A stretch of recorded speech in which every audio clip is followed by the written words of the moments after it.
Welcome to our channel. Today we how to disable Sendmail service on Ubuntu VPS. Easy tutorial step by step clearly. To disable the Sendmail service on your Ubuntu VPS, start by connecting to your server via SSH. Use a terminal application and type in the command SSH username at your _server_IP.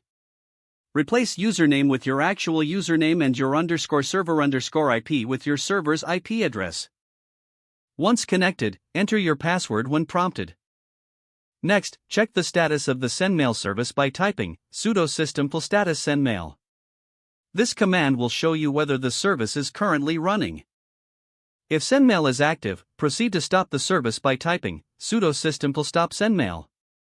Disabling the service requires setting it to not start automatically at boot. To do this, use the command sudo systemcll disable sendmail. After disabling it, you can confirm that it is inactive by typing sudo systemcll status sendmail again. If it shows that the service is inactive, you have successfully disabled Sendmail on your Ubuntu VPS. To ensure there are no issues, you may want to restart your VPS. After the restart, double-check the status of Sendmail once more using the same command. That concludes the steps for disabling the Sendmail service on your Ubuntu VPS. If the page does not load, refresh the browser or try again in a private or incognito window. Make sure you are using the correct email address, then retype it carefully to avoid small typos.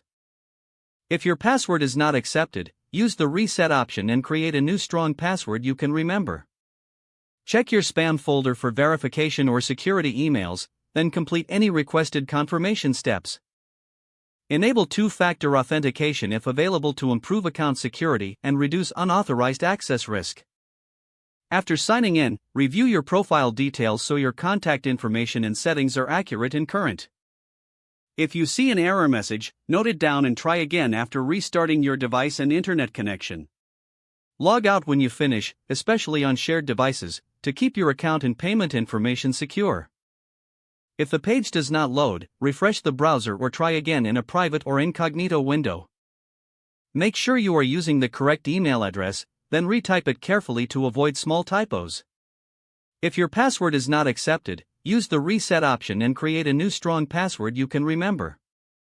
Check your spam folder for verification or security emails, then complete any requested confirmation steps. Enable two-factor authentication if available to improve account security and reduce unauthorized access risk. After signing in, review your profile details so your contact information and settings are accurate and current. Don't forget to like this video and subscribe to our channel for more step-by-step tech guides.